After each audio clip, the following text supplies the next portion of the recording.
ఈరోజు ప్రియులను గమనించండి, మన జీవితంలో అనేకమైనటువంటితో మన జీవితం కూడా ముడిపడి ఉంది.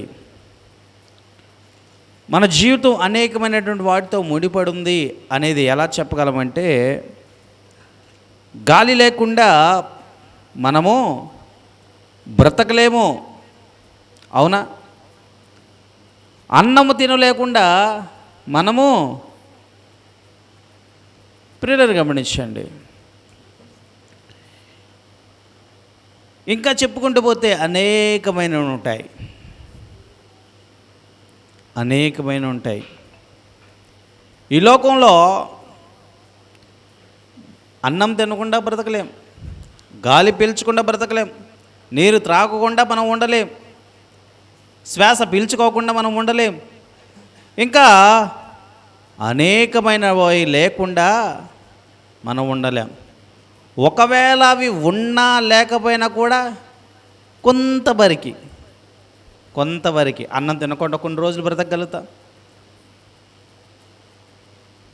గాలి పీల్చుకోకుండా కొన్ని సెకండ్ల పాటు, కొన్ని నిమిషాల పాటు ఉండగలుగుతారు, అవునా?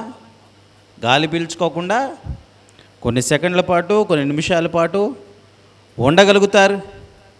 మంచినీళ్ళు లేకుండా కొంతమంది ఒక రోజంతా ఉండగలుగుతారు. ఇట్లాగా కొన్ని ఉన్నా లేకపోయినా కొంతవరకు ప్రాబ్లం లేదు. అయితే క్రైస్తవ జీవితానికి కొన్ని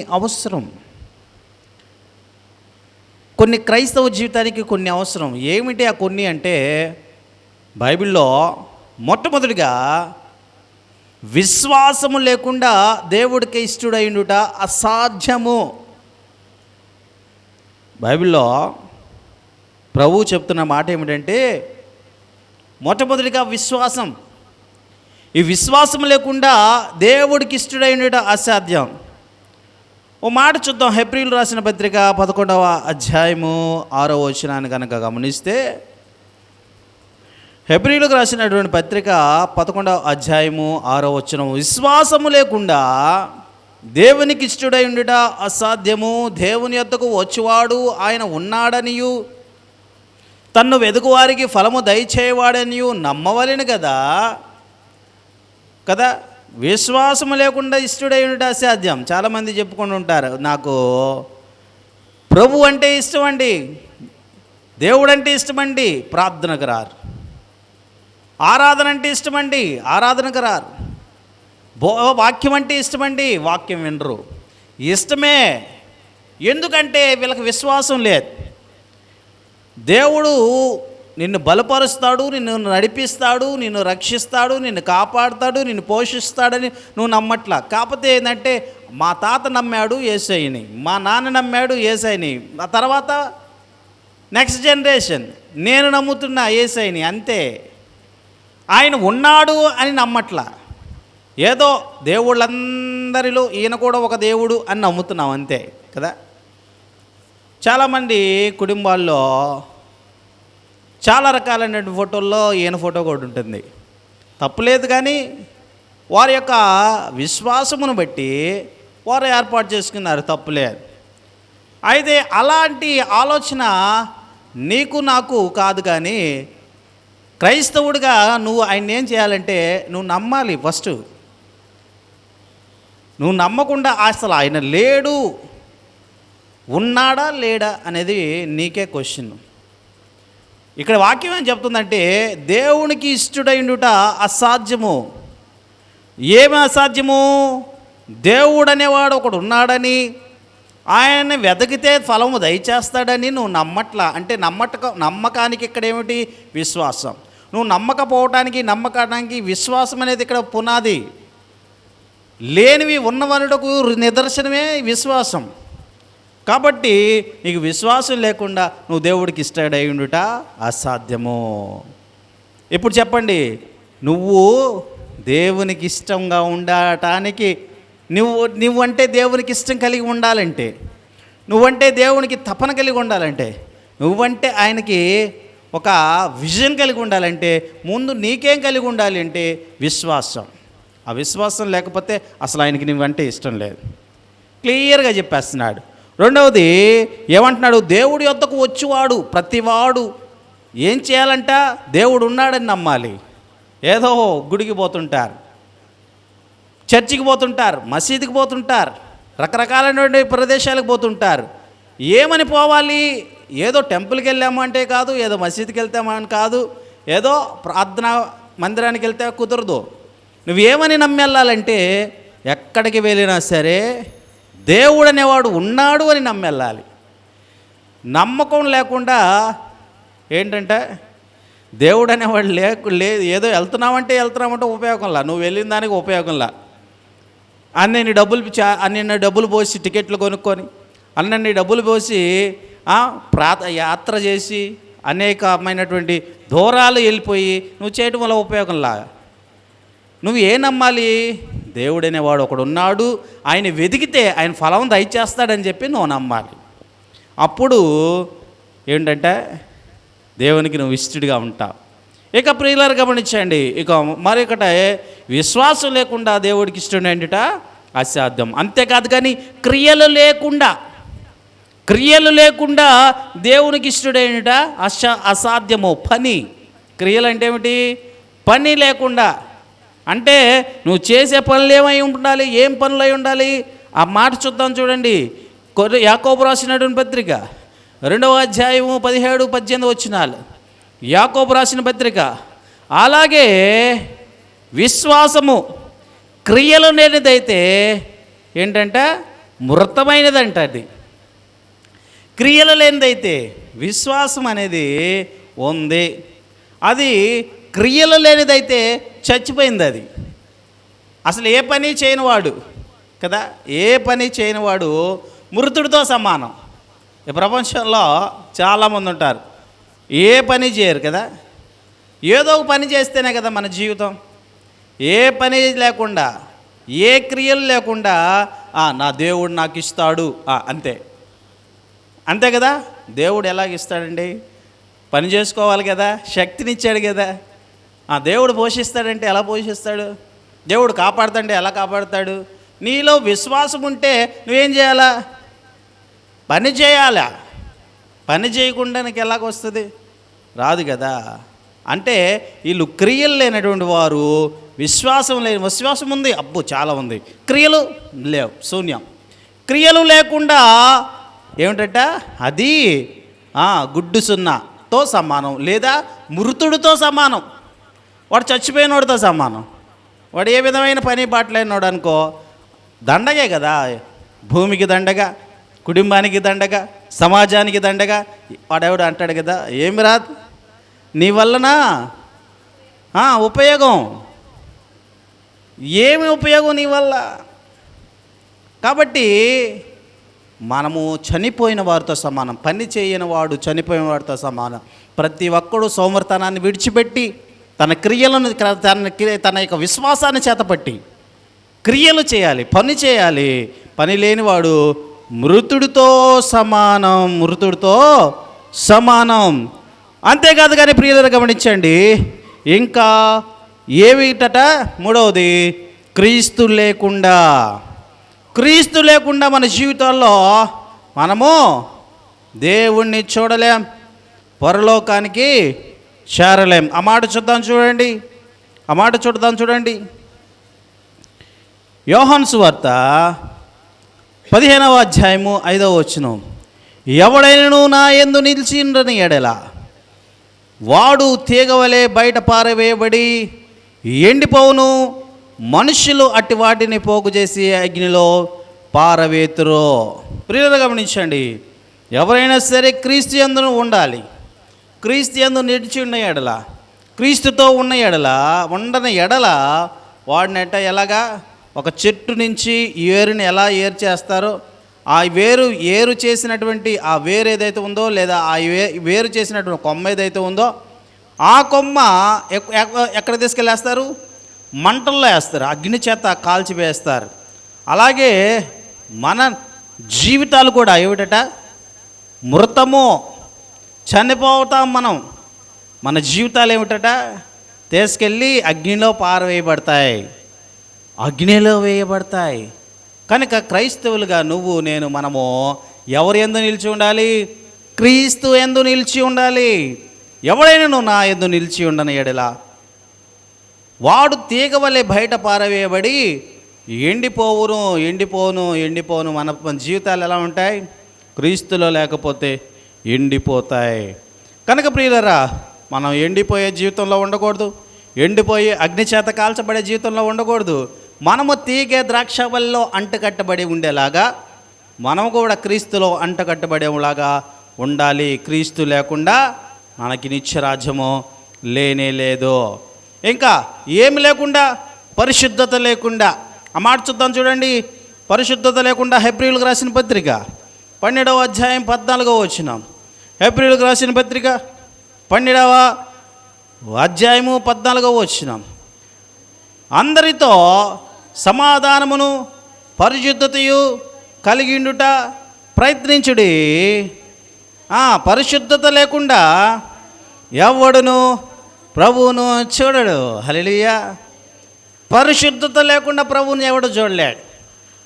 మనలో పరిశుద్ధత లేకుండా, హృదయ శుద్ధి లేకుండా దేవుని చూడలేం. అందుకే వాక్యం అంటాడు, హృదయ శుద్ధి లేకుండా దేవుని చూడలేం. పరిశుద్ధత ఉండాలి. పరిశుద్ధత లేకపోతే మనం దేవుని చూడలేం. అందరితో సమాధానమును పరిశుద్ధతయు కలిగి ఉండుట ప్రయత్నించాలి. మ్యాక్సిమం ట్రై చేయాలి. అలా ట్రై చేయకుండా ఏమీ లేకుండా మనము ఏం కలిగి ఉంటామంట? పరిశుద్ధత లేకుండా ఉంటాం. పరిశుద్ధత ఉండాలంటే మ్యాక్సిమం అందరితో సమాధానం కలిగి ఉండాలి. అందరితోనూ పరిశుద్ధంగా ఉండటానికి ట్రై చేయాలి. సమాధానము, పరిశుద్ధత కలిగి ఉండాలి. అంతేకాదు కానీ పరిశుద్ధత లేకుండా మనము దేవుణ్ణి చూడలేం. దేవుణ్ణి చూడాలని ఆశ ఉందా? దేవుణ్ణి చూడాలని కోరిక ఉందా? అవును, ఉంది. మరి పరిశుద్ధత కలిగి ఉండాలి. పరిశుద్ధత లేకపోతే నువ్వు దేవుణ్ణి ఎప్పటికీ చూడలేవు. పరిశుద్ధంగా మనం జీవితం జీవించాలి. అపవిత్రంతో కూడినటువంటిది కాదు. అపవిత్రం చేసుకుంటే కుదరదు. భయంకరమైనటువంటి జీవితాన్ని జీవిస్తే కుదరదు. భయంకరమైనటువంటి ఆలోచనలు కలిగి ఉంటే కుదరదు. భయంకరమైనటువంటి అలవాట్లు కలిగి ఉంటే కుదరదు.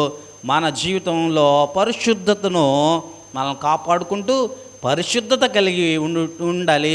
అలా పరిశుద్ధత లేకుండా మనం దేవుణ్ణి ఎప్పటికీ మనం చూడలేం. ప్రియులారా గమనించండి. ఇక ఏమి లేకుండా, ప్రేమ లేకుండా మనము ఎలా ఉంటామంట? 1 కొరింథీయులకు రాసిన పత్రిక 13వ అధ్యాయము 1-4 వచనాలు చదువుదాం చూడండి. కొరింథీయులకు రాసిన పత్రిక. ప్రేమ లేకుండా మనం ఏమై ఉంటాం? 1 కొరింథీయులకు రాసిన పత్రిక 13వ అధ్యాయము 1 నుంచి, మనుష్యుల భాషలతోనూ దేవదూతల భాషలతోనూ నేను మాట్లాడినను ప్రేమ లేని వాడనైతే మ్రోగిడి కంచును కనకములాడు తాళమునై యుందును. ఏమిటంట? మనుష్యుల భాషలతో మాట్లాడినా సరే, దేవదూతల భాషలతో మాట్లాడినా సరే, ప్రేమ లేని వాడినైతే ఏమిటట? మ్రోగిడి కంచును గనగనలాడు తాళమునై ఉందును. ఏంటంట? ఎలా ఉంటుందంట? ప్రేమ లేని వాడినైతే ఎలా ఉంటుంది? మ్రోగిడి కంచు కదా, మ్రోగిడి కంచును కనకనమలాడు తాళమునై ఉండును. తర్వాత ఏమంటున్నాడు? ప్రవహించు కృపావరము కలిగి మర్మములన్యూ జ్ఞానమంతయు ఎరిగిన వాడైనను, కొండలను పెగిలింపగలిగిన పరిపూర్ణ విశ్వాసము గలవాడైనను ప్రేమ లేని వాడినైతే నేను వ్యర్థును. ఏమిటట? ప్రవచించు కృపావరాలు కలిగి వాక్యాన్ని చెప్పడం, ముందుగా ఏం జరుగుతుందో చెప్పగలిగేటువంటి ఆ వరాలు కలిగి ఉండటం. అంతేకాదు కానీ జ్ఞానము అంతయు ఎరిగిన వాడనై నేను కొండలను పెగిలింపగలిగిన పరిపూర్ణ విశ్వాసం కలిగిన, కొండల్ని పగలగొట్టేటువంటి పరిపూర్ణ విశ్వాసం కలిగిన ఏమిటట? ప్రేమ లేని వాడినైతే ఏమిటట? నేను వ్యర్థుడను. ఇంకా 3, బేదల పోషణ కొరకు నా ఆస్తి అంతయు ఇచ్చి నన్ను కాల్చబడుటకును నా శరీరం అప్పగించినను ప్రేమ లేని వాడనైతే నేను నాకు ప్రయోజనమేమి ఉంటుంది? ఎంతోమంది బీదలకు అన్నదానం చేస్తుంటారు, బీదలకి అన్నదానం చేస్తుంటారు, రకరకాలైనటువంటివి ఇస్తుంటారు, వస్తువులు ఇస్తుంటారు, హెల్పింగ్ నేచర్ ఉంటుంది, అన్నీ ఉంటాయి. కానీ ఉండాల్సింది ఉండదు, ప్రేమ ఉండదు. ఆ ప్రేమ లేకపోతే నేను చేసినంత ఉపయోగం ఏమిటి? ఎంతో ఖర్చు పెట్టిపోయి అన్నదానం చేశావు, రకరకాలైనటువంటి ప్రోగ్రామ్స్ కండక్ట్ చేశావు, అనేక మందికి ఆ దానము ఈ దానము చేశావు, కానీ అసలుది లేదు. ఏమి లేదు? ప్రేమ లేదు. ఈ ప్రేమ ఏం చేస్తుందంటే, ప్రేమ దీర్ఘకాలము సహించును, దయ చూపించును, ప్రేమ మత్సరపడదు, ప్రేమ ఢమ్మము చూపదు, ఢమ్మముగా ప్రవర్తించదు, అది ఉప్పొంగదు. ఇంకా చాలానే ఉన్నాయి. ఏమిటయ్యి? చాలానే ఉంది లిస్ట్. కాబట్టి నువ్వు ఇన్ని కలిగి ఉండాలంటే, ప్రేమ లేకపోతే నువ్వు ఎన్ని కలిగి ఉన్నా కానీ ప్రేమ లేకుండా ఉపయోగం ఏమి లేదు. అలాగే క్రమశిక్షణ లేకుండా, దేవుని సన్నిధిలో మనం క్రమశిక్షణ లేకుండా, ఆరవ అంశము క్రమశిక్షణ లేకుండా మనము ఎలా ఉంటాము? ప్రియులకు గమనించండి, హెబ్రీయులకు రాసిన పత్రిక 12వ అధ్యాయము చూద్దాం. మాట చూడండి, హెబ్రీయులకు రాసిన పత్రిక 12వ అధ్యాయము 5 నుంచి, మరియు నా కుమారుడా, ప్రభు చేయు శిక్షను తృణీకరింపకము, ఆయనను గద్దించినప్పుడు విసుగకము. ప్రభు తాను ప్రేమించి వారిని శిక్షించి తాను స్వీకరించు ప్రతి కుమారుడిని దండించును అని కుమారులతో సంభాషించినట్లు మీతో సంభాషించు. ఆయన హెచ్చరికను మరచితిరి, శిక్షాఫలము పొందుటకై మీరు సహించుచున్నారు. దేవుడు కుమారులనుగా మిమ్మల్ని చూచుచున్నాడు. తండ్రి శిక్షంపని కుమారుడెవడు? కుమారులయ్యన అందరూ శిక్షలో పాలు పొందుచున్నారు. మీరు పొందని ఎడల దుర్బిజు వల్లేని కానీ కుమారులు కారు. మరియు శరీర సంబంధులై తండ్రులు మన శిక్షకులై ఉండ్రి, వారి యందు భయభక్తులు కలిగి ఉంటిమి. అయితే ఆత్మలకు తండ్రి అయిన వానికి మరి ఎక్కువగా లోబడి బ్రతకవలెను కదా.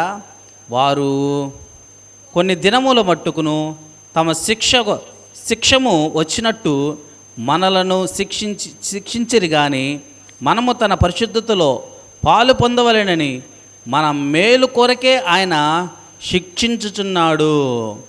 మరియు ప్రస్తుతమందు సమస్త శిక్షయు దుఃఖకరముగా కనబడునే కానీ సంతోషముగా అయినను దాని యందు అభ్యాసము కలిగిన వారికి అది నీతి యావత్తు సమాధానకరమైన ఫలం ఇచ్చును. కాబట్టి వడిలిన చేతులను సడిలిన మోకాలను బలపరుచుడి. అంటే మనకేమంటుంది? శిక్ష కలిగి ఉండాలి, తండ్రి శిక్ష కలిగి ఉండాలి. వారు దండించేటువంటి ఆ దండన మనము స్వీకరించాలి. మనం అలా స్వీకరించకపోతే మనకి క్రమశిక్షణ అనేది ఎంత మాత్రం కూడా రాదు. మనం క్రమం కలిగి ఉండాలంటే, క్రమశిక్షణ కలిగి ఉండాలంటే మనం ఏం కలిగి ఉండాలి? శిక్షకి లోబడి ఉండాలి.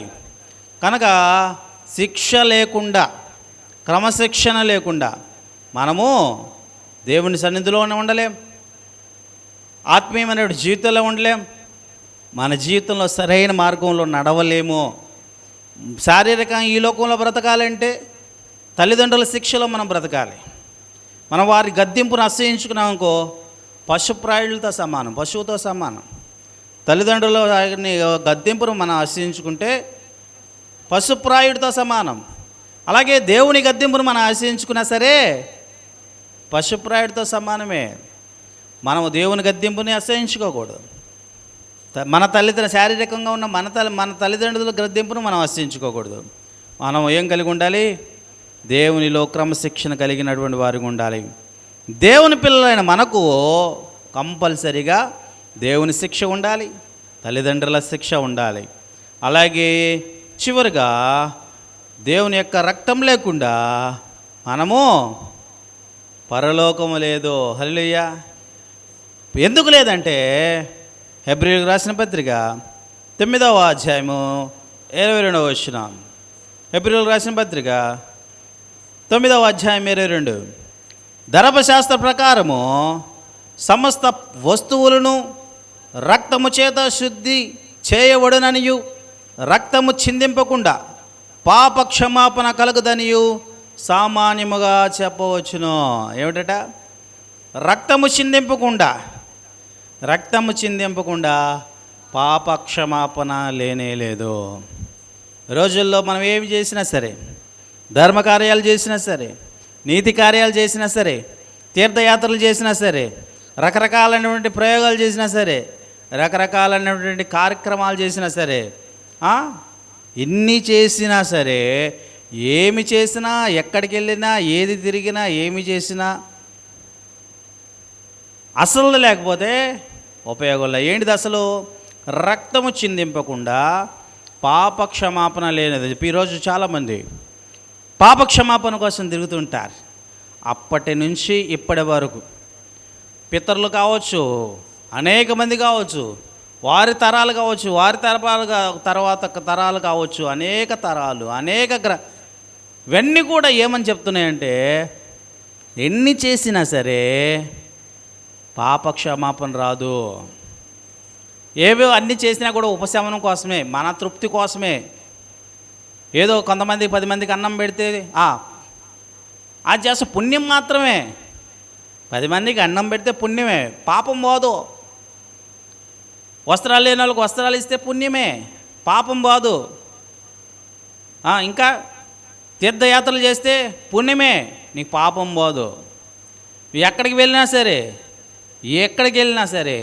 ఏ మందిరానికి వెళ్ళినా, ఏ గుడికి వెళ్ళినా సరే, ఎక్కడికి వెళ్ళినా సరే పాపము పోదు. పాపం పోవాలంటే కేవలం ఏం చేయాలా? రక్తము చిందింపబడాలి.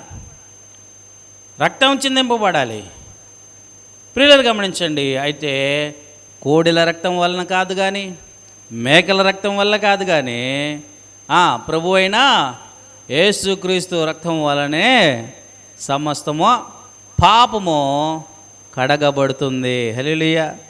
కనుక ఈరోజు దేవుని సన్నిధిలో ఉన్న నీవు నేను, ఇదిగో ఇవి లేకుండా మనము దేవునిలో అస్సలు ఉండలేం. ఈ రోజుల్లో నీకు పలుకుబడి ఉండొచ్చామో, నీ అధికారం బట్టి ఉండొచ్చామో, కానీ దేవుని ఎదుటికి వచ్చేసరికి ఇదిగో ఇక్కడున్నాయి కదా 7, ఈ 7 లేకుండా నువ్వేమీ చేయలేవు, నీ ఆటలు సాగవు. ఏమిటా 7? విశ్వాసము లేకుండా, క్రియలు లేకుండా, క్రీస్తు లేకుండా, పరిశుద్ధత లేకుండా, ప్రేమ లేకుండా, ఇంకా క్రమశిక్షణ లేకుండా, అంతేకాదు కానీ అన్నిటికీ మించి రక్తం లేకుండా, ఏ రక్తం అది? క్రీస్తు రక్తం లేకుండా పాప క్షమాపణ లేనే లేదు. కనుక ప్రియులారా, రోజు వాక్యం అంటున్నాడు, నువ్వు నేను మన దేవుని యొక్క సన్నిధిలో ఇవి లేకుండా నీకు జీవితం లేదు. ఇవి లేకుండా దేవుని దగ్గర నీకు స్థానం లేదు. ఈ లోకంలో నీకు ఒకవేళ నాకు అన్నీ ఉన్నాయి అనుకోవచ్చు, అన్నీ ఉన్నా సరే ఇవి లేకపోతే నువ్వు గుడుసున్నవే. ఆయన ముందు వచ్చి ఇక్కడ ఉన్నటువంటి వాటిలో నువ్వు ఏది లేకపోయినా సరే ఆయన ఎదుట నిలవడానికి మనం వ్యర్థులము. అసలు ఆయన ఎదుట మనము నిలబడలేం దేవుని ఎదుట. కనుక ఇవి కలిగి మనము ఏం చేయాలి? భయభక్తులతో మనం ఇవి కలిగి ముందుకెళ్ళేవాడి వారికి ఉందాం.